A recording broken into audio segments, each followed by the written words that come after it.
오늘 같이 나눌 말씀은 로마서 7장 1절부터 25절까지 본문이 로마서 7장 1절부터 25절까지 말씀입니다. 길기 때문에 1절부터 10절까지 읽겠습니다. 로마서 7장 1절부터 10절까지 교독하겠습니다. 형제들아, 내가 법 아는 자들에게 말하노니 너희는 그 법이 사람이 살 동안만 그를 주관하는 줄 알지 못하느냐. 남편은 여인이 그 남편 생사는 법으로 그에게 매여하잖아. 만일 그 남편이 죽으면 남편의 법에서 벗어나느냐. 그러므로 만일 그 남편 생전에 다른 남자에게 가면 음녀라. 그러나 만일 남편이 죽으면 그 법에서 자유롭게 되나니 다른 남자에게 갈지라도 음녀가 되지 아니하느니라. 그러므로 내 형제들아, 너희도 그리스도의 몸으로 말미암아 율법에 대하여 죽임을 당하였으니 이는 다른 이 죽은 자 가운데서 살아나신 이에게 가서 우리가 하나님을 위하여 열매를 맺게 하려 합니다. 우리가 육신에 있을 때에는 율법으로 말미암는 죄의 정욕이 우리 지체 중에 역사하여 우리로 사망을 위하여 열매를 맺게 하였더니 이제는 우리가 얼매였던 것에 대하여 죽었으므로 율법에서 벗어났으니 이러므로 우리가 영의 새로운 것으로 섬길 것이요 율법 전에 묵은 것으로 아니하였습니다. 그런즉 우리가 무슨 말을 하리요? 율법이 죄냐? 그럴 수 없느니라. 율법으로 말미암지 않고는 내가 죄를 알지 못하였으니 곧 율법이 탐내지 말라 하지 아니하였더라면 내가 탐심을 알지 못하였으리라. 그러나 제가 기회를 타서 계명으로 말미암아 내 속에서 온갖 탐심을 이루었나니 이는 율법이 없으면 제가 죽은 것입니다. 전에 율법을 깨닫지 못했을 때에는 내가 살았더니 계명이 이름에 죄는 살아나고 나는 죽었도다. 생명에 이르게 그 계명이 내게 대하여 도리어 사망에 이르게 하는 것이 되었도다. 아멘. 오늘은 로마서 7장 1절에서 25절까지 본문을 통해 누가 죄의 권세를 이길 수 있으랴 하는 제목으로 같이 은혜를 받기를 원합니다. 우리는 앞에서 로마서를 보면 로마서 4장에서 우리가 의롭다함을 받은 것은 할례를 통해서 의롭다함을 받은 것이 아니다, 그렇게 말씀합니다. 그러면서 아브라함의 예를 든 것입니다. 아브라함은 할례를 통해서 의롭다함을 받은 것이 아니라 창세기 15장 4절에서 6절까지 말씀을 보면 하나님이 그의 몸에서 자식을 주겠다 하는 약속을 하셨는데 아브라함은 그것을 어떻게 해서요? 믿었다. 그래서 하나님이 아브라함을 너는 의롭다 하고 인정해 주셨던 그 말씀을 로마서 4장에서 보았어요. 그래서 우리는 로마서 4장에서 이신칭이라 하는 것이 바로 로마서의 주제라는 것을 깨닫게 되었고, 이 4장을 통해서 우리가 앞으로 이제 8장도 보겠지만 로마서 5장에서 8장까지의 내용을 보면 이 4장 칭의를 통해서 칭의의 결과 어떤 일이 일어났는가 하는 것을 로마서가 굉장히 논리적으로 말씀하고 있어요. 4장에 우리가 이제 의롭게 되었어요. 그런데 이제 그 의롭게 된 결과가 뭐냐? 5장과 6장에서는 죄로부터 우리가 해방되었다고 말씀하는 것을 우리가 보았어요. 그리고 오늘 볼 7장은 바로 우리가 의롭게 되었기 때문에 죄로부터 해방된 것뿐만 아니라 어디에서도 해방되었다고요? 율법으로부터도 해방이 되었다. 이 말씀이 우리가 오늘 볼 내용입니다. 그럼 앞으로 볼 8장은 뭐냐? 우리가 예수 그리스도의 죽으심과 그리고 부활하심에 연합한 자가 되었기 때문에 이제 우리는 죄와 율법으로부터 해방이 되고 이제 우리는 은혜 아래, 다시는 죄가 사망 안에서 왕노릇하는 인생이 아니라 은혜 안에 성령의 인도하심 따라 사는 성령 안에서의 삶을 살게 되었다고 8장에서는 또 말씀하고 있는 겁니다. 이제 오늘 우리가 읽었던 이 본문 로마서 7장은 바로 아까 우리가 보았던 말씀, 그리스도인들은 죄로부터 벗어나게 되었고, 그리고 뭐로부터도 벗어나게 되었다고요? 율법으로부터도 벗어나게 되었다고 로마서 7장은 우리에게 말씀하고 있습니다. 그렇다면 우리는 복음은 날마다 듣기 때문에 복음이라는 말은 생소하지 않는데, 율법이다 이러면 이것은 이스라엘 사람에게만 해당되는 것 아닌가, 이렇게 생소하게 느낄 수가 있는 것이에요. 그래서 한마디로 로마서 3장 20절이나 우리가 아까 읽었던 로마서 7장 7절에서는 율법이 뭐냐 하는 것을 말씀하고 있어요. 먼저는 율법은 바로 우리에게 뭘 깨닫게 하는 것이라고요? 죄를 깨닫게 하는 것이다. 7장 7절에 보니까 그런즉 우리가 무슨 말을 하리요? 율법이 죄냐? 그럴 수 없느니라. 율법은 무엇이냐? 곧 율법은 탐내지 말라 하지 아니하였더라면 내가 탐심을 알지 못하였으리라. 그래서 율법은 바로 로마서 7장 7절에 보니까 죄를 깨닫게 하는 것이 바로 율법이다 하는 것입니다. 그러면 우리가 구약을 보면요, 율법이 생기기 전에 사람들, 대표적인 예가 바로 창세기 12장 10절에서 20절까지를 보면 하나님은 아브라함에게 약속의 땅을 지시하셨어요. 너는 그 내가 지시하는 땅으로 가라. 그러면 네가 복을 받을 것이다. 그렇게 말씀하셨어요. 그런데 그 땅에 기근이 있으니까 그는 물이 있는 목초지가 있는 애굽으로 내려갔습니다. 그런데 아브라함은 그가 그 기근의 상황에서 판단할 수 있는, 결론을 내릴 수 있는 최선의 방법이 어디로 가는 것이었습니까? 애굽으로 내려가는 것이었는데 율법에서는 그것을 뭐라고 한다고요? 불신앙이다, 죄가 된다는 것입니다. 아브라함은 최선을 다해서 행동한 것이 애굽으로 내려간 것인데, 율법이 생기기 전에 아브라함은 그것이 자신으로 할 수 있는 최선이라고 생각했어요. 그뿐만 아니라 우리가 잘 아는 대로 아브라함이나 야곱은 우리가 언약의 계승자, 약속의 자녀라고 합니다. 하나님은 많은 사람을 사랑하시지만 그 중에도 아브라함, 이삭, 야곱을 가리켜서 언약의 계승자라고 하는 특별한 영광을 허락하셨습니다. 그런데 그 중에 아브라함과 야곱은 어떻게 살았습니까? 일부 일처로 살았습니까? 아닙니다. 일부 다처로 살았어요. 여러 여자를 아내로 거느렸다는 것입니다. 율법에서는 그것이 죄라고 합니다. 그런데 율법 이전의 아브라함은, 그리고 야곱은 자신의 그러한 자손이 귀하다 보니까 어떤 방법으로든 자손을 만들어야 된다는 생각이 앞섰고 그것을 죄라고 생각하지 않았다는 겁니다. 그런데 이제 유대인이나 우리는 그 탐심이, 그 모든 일부 다처제가 죄라는 것을 아는 거예요. 오늘날 우리도 한 남편이 한 아내를 사랑해서 가정을 이루는 것인데 다른 남자와 다른 여자와 또 결혼하면 그것이 뭐예요? 죄라는 것을 우리는 알게 되었어요. 하나님의 율법, 십계명을 통해서 알게 되었다는 것입니다. 그래서 율법은 우리에게 죄를 깨닫게 하는 것이다. 또 말씀해 보니까 9절 말씀에 전에 율법을 깨닫지 못했을 때에는 내가 살았더니 계명의 이름에 죄는 살아나고 나는 죽었도다. 10절에 생명에 이르게 할 그 계명이 내게 대하여 도리어 사망에 이르게 한 것이 되었도다. 이 말씀은 8절에 나온 대로 죄가 기회를 타서 계명으로 말미암아 내 속에 온갖 탐심을 이루었나니, 이 말씀과 연결이 되는 거예요. 이게 무슨 말씀이냐? 8절, 9절, 10절의 말씀은 한마디로 율법이라는 것이 무엇이냐 하는 것을 깨닫게 하는데, 쉽게 말하면 율법은 바로 죄를 불러일으키는 것이다. 죄를 불러일으키는 것이다. 이게 또 무슨 말씀이냐?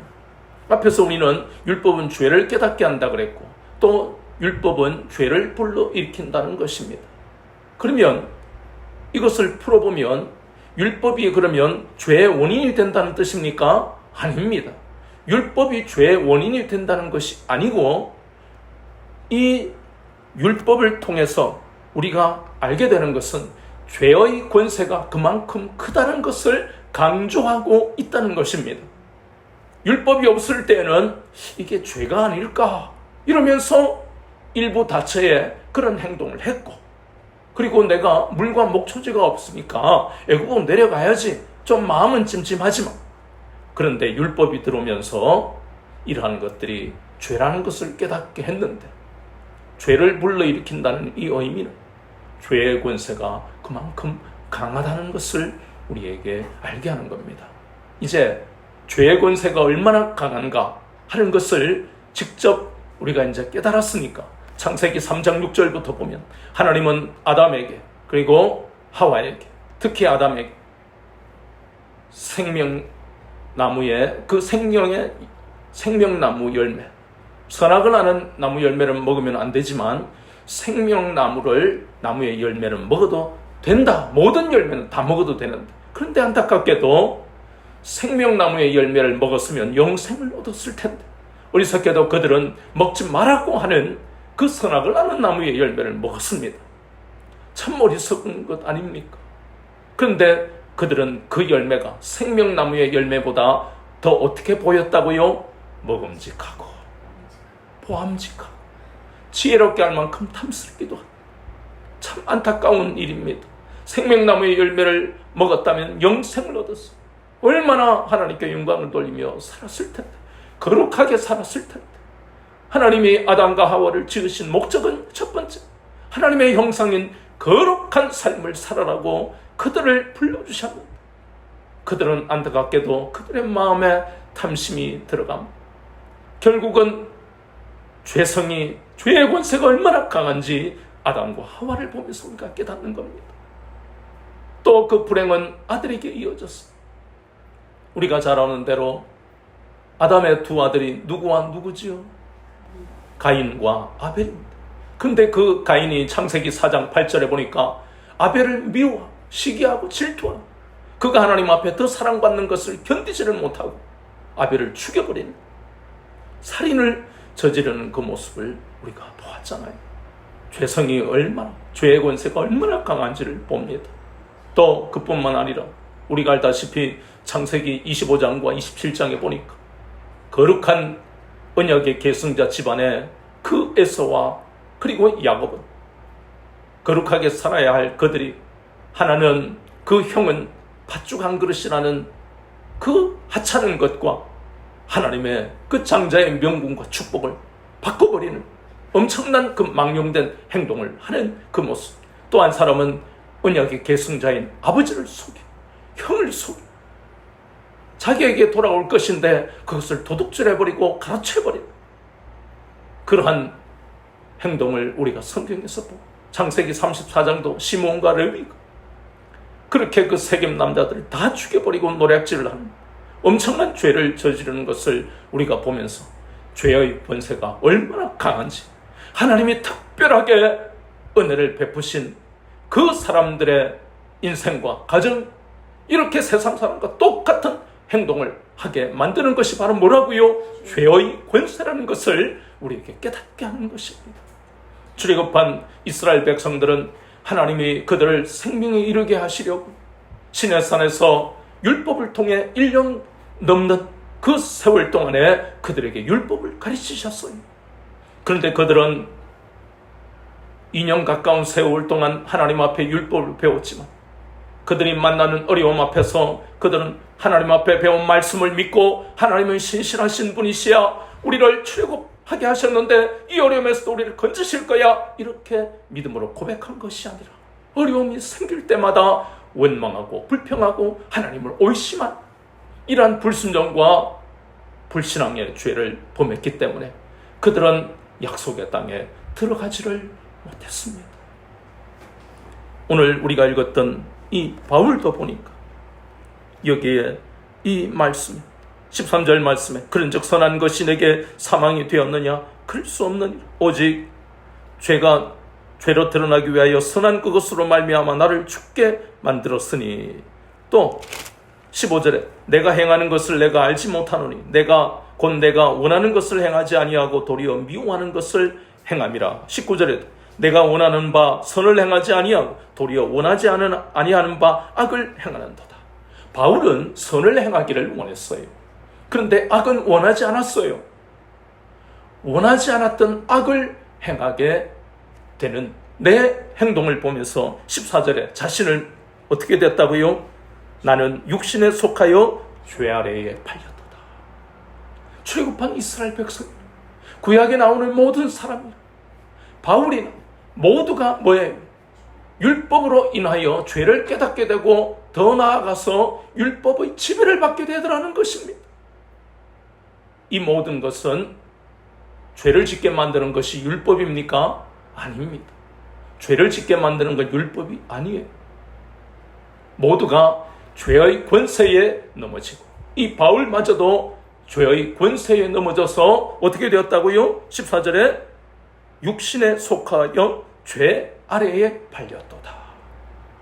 우리도 그렇잖아요. 우리도 살아가면서 분명히 저것은 법을 어기는 것이야 하는 걸 알면서도 저지르는 행동들이 얼마나 많습니까? 우리 어릴 때든 지금도 그렇지만 젊은 때는 시기라는 것이 있어서 남이 하지 마라 하면 뭔가 내가 좀 잘나 보이는 것 같아서 호기롭게 하는 행동들이 많잖아요. 유원지에 가서 잔디밭에 들어가지 마시오. 그러면 괜히 잔디밭에 한번 들어가서 앉아서 고기까지 구워 먹고, 그뿐만 아닙니다. 횡단보도를 건너가지 마세요. 무단횡단하지 마세요. 횡단보도로만 가세요. 하는데도 저도 젊을 때 괜히 친구들하고 무단횡단하면 야, 너 무단횡단한다 하면서 나를 달려가. 참 그게 잘못된 걸 알면서도, 그뿐만 아닙니다. 무단횡단하지 마시오 하는 것도 저지. 거기다가 여기는 흡연 금지 구역입니다. 담배를 피우면 안 됩니다. 하든 말든 뭐 벌금 내. 저기도 피우고 여기도 피우는데 왜 나보고만 그래? 그러한 일들을 하는 이유가 뭘까? 고속도로 나가면 왠지 100km 달리면 100km만 달려라 하는데 100km를 넘고 싶은 욕망이 우리 속에 있는 거예요. 여러 가지 이유가 많겠죠. 시내에서는 가다 서다 출근길은 막히고, 말이지 가다 서다 이 무슨 차를 타고 가는 건지 무슨 리어카를 몰고 가는 것인지, 이렇게 도시 생활에서 스트레스를 받으면 사람들의 마음 속에는 아우토반은 아니더라도 정말 달리고 싶은 그런 욕망이 우리 속에 내재되어 있는 거예요. 그러니 100km를 넘어서면 벌금입니다 해도 CCTV가 없는 곳에서 막 달리는, 이라는 것이 다 무엇 때문에 그렇습니까? 죄의 권세가 이렇게 크다는 겁니다. 우리는 알고 있잖아요. 신문지상을 통해서 그 죄의 결과가 얼마나 끔찍한지, 불행한 결과로 이어지는데도 불구하고 왜 똑같은 일들이 어제 그 일이 일어났는데 또 일어나잖아요. 음식을 먹었으면 음식값을 내는 게 당연한 것 아닙니까? 잘하는 것이 아니고 정상인데, 어제도 또 매스컴에 나온 것이 횟집에서 6명이서 25만 원어치를 먹었는데 그 음식값이 비싸고 어쩌고 그거는 문제의 본질이 아니에요. 중요한 것은 그 6명이 다 도망가 버렸다는 거예요. 그러면 그 회를 준비하면서 얼마나 이 회를 팔아야 월세도 주고 아이들 학원도 보내고 그 주인의 마음이 찢어질 것 아닙니까? 잡아서 나중에 돈을 돌려받든 어떻든 그게 중요한 게 아니라 그 마음이 앞으로 선한 마음으로 장사하겠냔 말이에요. 또 저 사람이 또 먹고 도망가겠지, 의심하는 눈초리로 바라보고 얼마나 마음에 불안한 마음으로 이렇게 살아가겠어요. 이러한 모든 것들이 욕망이 스스로를 삼켜버린 결과로 나타나는 일들입니다. 신문지상에 일어나는 사건, 살인과 살인, 어떤 또 간통인이 혹은 마약을 하니, 이런 일들이 감옥에 가는데도 불구하고 그들의 인생이 망가지는데도 불구하고 왜 동일한 일이 자꾸만 일어나느냐? 그것이 바로 오늘 로마서 7장을 보니까 뭐 때문에 그렇다고요? 죄의 권세가 이렇게 강하다는 것입니다. 율법은요, 이 죄와는 아무 관련이 없습니다. 그러나 우리가 알아야 될 것은, 우리가 아까 보았던 14절에 육신에 속하여 죄 아래에 팔렸다, 죄의 지배를 받더라, 바울도. 그럼 결국 율법은 죄의 원인도 안 되고 그런 결과를 가져오는 것도 아니지만 죄로부터 우리를 구원할 수 있습니까? 율법은 죄로부터 우리를 구원하지도 못한다는 것입니다. 그러면 이런 죄를 지은 이 모든 것에 책임이 어디에 있는가 하는 것을 우리가 알아야 된다는 겁니다. 물론 이러한 책임은 누구에게 있어요? 우리에게 있잖아요. 우리가 죄를 지었잖아요. 그런데 로마서 7장은 굉장히 중요한 말씀을 합니다. 더 엄밀하게 우리가 알아야 할 것은 결국에는 이 모든 책임이 죄의 권세에 있다는 것입니다. 우리 속에 있는 죄의 권세로 이렇게 모든 일들이 일어난다는 것입니다. 구원받은 우리도 뭘 이기지 못해요? 죄의 권세를 이기지 못하고 우리도 죄를 짓는다는 겁니다.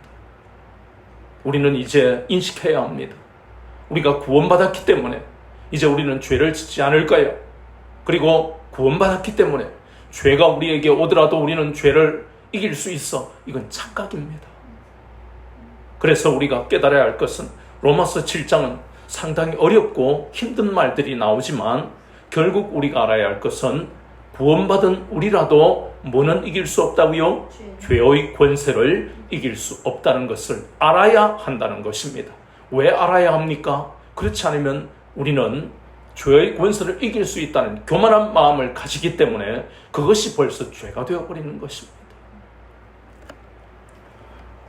물론 율법은 선하고 거룩하며 신령하고 의롭습니다. 그래서 우리를 생명으로 인도하는 것이 바로 율법입니다. 말씀 한번 찾아볼까요? 레위기서 18장 넘겨봅니다. 레위기서 말씀입니다. 레위기서 18장 5절 말씀을 찾아서 한번 보면 레위기서 18장 5절 제가 읽어드립니다. 너희는 내 규례와 법도를 지키라. 사람이 이를 행하면 그로 말미암아 살리라. 나는 여호와이니라. 하나님이 주신 이 율법을 지키면 어떻게 된다고요? 살리라 그랬습니다. 생명으로 인도한다는 말씀이 이렇게 레위기서 18장 5절 말씀에 나오고 있다는 것입니다. 이것뿐만 아닙니다. 시편 19편 5절에서 7절까지의 말씀에도 여호와의 율법은 완전하여 우리의 영혼을 소성시킨다, 살린다 라고 말씀하고 있습니다. 그뿐만 아니라 에스겔서 20장 11절에도 똑같은 말씀이 나오고 있습니다. 이렇게 우리를 생명으로 인도하는 선하고 거룩한 것이 율법인데도 불구하고 그런데도 인간은 어떻기 때문에요? 앞에서 우리가 보니까 6장에서 뭐라 했냐면 인간은 부정하고 불법하다 그랬습니다. 로마서에서 부정하다는 것은 로마서 1장 18절부터 31절까지 불경건하고 불의하고 마음에 하나님 두기를 싫어하는, 그래서 해서는 안 되는 행동을 하며 사는 이방인의 죄에 대해서 말씀하셨고, 또 정확하게 로마서 2장 17절부터 그리고 3장 9절까지는 하나님이 유대인들에게 율법을 주셨지만 그들은 율법을 형식적으로 지키고 그리고 위선적인 삶을 살았던 그들의 죄, 그래서 유대인이나 이방인들은 모두가 어떻다고요? 부정하고 불법하기 때문에, 그래서 그게 인간이라는 겁니다. 통틀어서 인간은 부정하고 불법을 불정하며 불법을 저지르기 때문에 이 율법으로는 구원을 받을 수 없고, 단지 율법은 그 유대인들과 이방인들을 뭐 할 뿐이냐? 정죄할 뿐이다. 그게 죄다. 너희는 죄를 지었다. 이렇게 정죄할 뿐이라고 성경은 말씀하고 있습니다. 근데 놀라운 말씀은 오늘 본문의 말씀에 보니까 1절부터 특히 1절 형제들아 내가 법하는 자들에게 말하노니 너희는 그 법이 사람이 살 동안만 그를 주관하는 줄 알지 못하느냐. 이 1절 말씀이 대단히 중요한 겁니다. 모든 법은 율법을 표현해서 포함해서 이 땅에 있는 모든 법은 그 사람이 살 동안만 유효하다는 겁니다. 더 정확하게 이야기하면 우리가 형법에서 보면요 공소권 없음 하는 법률 용어가 있어요. 이 의미는 뭐냐면 살인이나 사기나 이러한 죄를 저지른 사람을 법률 용어로 피해자가 아니라 피의자라 하는데 이 피의자가 자살을 한다든가 죽어버리면 더 이상 기소를 하지 않는다는 겁니다. 기소받을 대상이 사라져버렸기 때문에 기소가 종결되는 것을 법률에서 공소권 없음이랍니다. 그래서 모든 법은 그 사람이 살 동안이니까 이 사람이 죽어버리면 의미가 없어져 버리는 겁니다. 그 말씀을 제가 왜 하느냐 하면 우리도 예수 그리스도께서 십자가에 우리 죄에 대하여 단번에 죽으셨기 때문에 그 예수님의 죽으심에 우리가 연합한 자라는 겁니다. 그래서 우리도 죽었다는 것을 우리가 앞에서 보았던 로마서 6장에 보니까 우리도 우리 죄에 대하여 죽었다 그랬어요. 정확하게 말하면 예수 그리스도의 죽으심에 우리가 연합했기 때문에 이제 우리는 우리 죄에 대하여 죽었고 율법에 대하여 죽은 자가 되었다는 말씀을 우리에게 하는 것입니다. 이제 그래서 더 이상 율법이 우리에게는 유효하지 않다는 겁니다. 왜냐하면 예수 그리스도 안에서 우리는 그 죽으심에 연합한 자가 되었기 때문입니다. 그렇다면 우리가 그리스도와 함께 죄에 대하여 죽고 율법에 대하여 죽은 이유가 뭔가 본문의 말씀에 보니까 4절 말씀에 그러므로 내 형제들아 너희도 그리스도의 몸으로 말미암아 율법에 대하여 죽임을 당하였나니 그 이유는 이는 다른 이곳 죽은 자 가운데서 살아나신 이에게 가서 우리가 하나님을 위하여 열매를 맺게 하려 함이라. 우리가 죽은 이유가 죄에 대하여 죽고 율법에 대하여 죽은 이유가 여기에 나오는 거예요. 한마디로 말해서 하나님의 거룩한 그 하나님의 속성과 형상을 닮아가는 인생을 살아라. 이 의미가 바로 죄에 대하여 죽은 이유, 율법에 대하여 죽은 이유입니다. 우리가 앞에서 보았던 레위기서 말씀에 레위기서 11장 44절에 하나님이 거룩하시기 때문에 하나님의 지으심을 받은 우리도 거룩하게 살아라. 우리가 그렇게 살 수 있습니까? 아침에 일어나면 다 들리는 소리는 거룩한 이야기하고 거리가 먼 사건 사고밖에 없습니다. 우리 힘으로는 안 됩니다. 그래서 그리스도께서 죽으신 것입니다. 예수님이 저와 여러분을 위해 죽으신 이유가 여기에 나오는 이 로마서 7장 4절 말씀에 하나님의 영광을 위하여 사는 거룩한 인생을 살게 하시려고 우리 힘으로는 평생을 노력해도 거룩해질 수 없기 때문에 죄 없으신 예수님이 우리의 삶을 우리의 의지로 살아가는 그런 방향은 멸망으로 가는 방향이기 때문에 우리의 삶의 방향을 완전히 바꿔놓으신 그 방향이 바로 거룩하게 살아가는 그런 방향으로 삶의 방향으로 살아가게 하시려고 예수님이 죽으셨다는 겁니다. 아멘. 그래서 이제 우리는 거룩 에베소서 1장 4절과 지난주에 보았던 데살로니가전서 4장 7절 말씀 바로 우리를 거룩하게 하시려고 예수님이 이 땅에 오셨고 우리가 거룩이라는 것이 바로 우리의 삶의 가장 중요한 삶의 목적이라는 것을 잊지 말아라 하는 것입니다. 그래서 우리는 본문의 말씀에 보니까 6절 말씀에 우리는 율법 조문에 묵은 것으로 새롭게 된 것이 아니라 영의 새로운 것, 즉 성령님의 우리를 새롭게 하시는 생명의 성령의 법으로 복음의 능력으로 우리가 새롭게 되었다는 것을 잊지 말아라고 말씀합니다. 그런데 우리의 고민이 이 말씀을 듣고 우리는 은혜가 되는 거예요. 우리는 거룩하게 살 인생과 너무너무 거리가 먼 인생이었는데 은혜가 되고 너무너무 감사하지만 우리가 한 가지 또 의문이 생기는 것은 앞에서 우리가 보았던 것처럼 과연 우리가 죄와 싸워서 이길 수 있을까? 이 최종적인 의문이 우리에게 다시 생기는 거예요. 과연 우리가 구원받았지만 죄와 싸워서 우리가 이길 수 있을까? 그런데 놀라운 것은 우리 죄에 대하여 죽은 예수 그리스도와 연합한 그 은혜를 주신 이유, 우리가 죄와 싸워서 이길 수 있는 길을 우리에게 열어주셨다는 겁니다. 아멘. 우리 힘으로는 죄와 싸워서 이길 수 없어요. 뭐 때문에? 우리 속에 날마다 나오는 죄를 향한 욕망이 우리를 삼켜버리기 때문에. 그것을 로마서는 죄의 권세, 너무너무 강하기 때문에 구원받은 우리라도 죄를 짓는다고 그랬습니다. 그렇다면 어떻게 죄를 이길 수 있을까? 고린도전서 15장 31절 말씀을 보니까 바울이 고백한 것처럼 나는 날마다 죽노라. 갈라디아서 5장 24절에도 나는 십자가에 내 정과 욕을 못 박았다. 이 고린도전서 15장 31절과 갈라디아서 5장 24절의 말씀을 통해서 그렇구나. 나는 날마다 죽는다. 나는 십자가에 내 정과 욕망을 못 박는다. 이렇게 말씀을 붙들고 고백하며 내 속에 있는 모든 고집과 자기의와 그리고 잘못된 가치관과 사고방식 그리고 육신의 생각이 무너져 내려가는 놀라운 것을 우리가 체험하게 되고 마침내 그러한 고백을 하는 사람에게 주님이 역사하셔서 죄를 이기게 하십니다.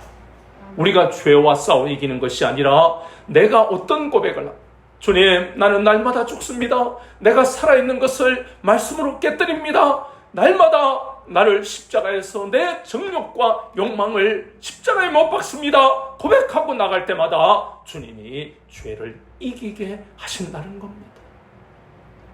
이것이 바로 이 땅에 사는 동안 죄의 권세를 이기는 유일한 방법인 것을 아시고 죄가 우리의 육신에 들어와 욕망대로 살아가는 어리석은 삶을 살지 아니하고 내가 죄와 싸우면 이길 거야 라는 그런 교만한 마음도 내려놓고 오직 나는 아무것도 알 수 없고 의에 줄이고 목마른 자가 되었어.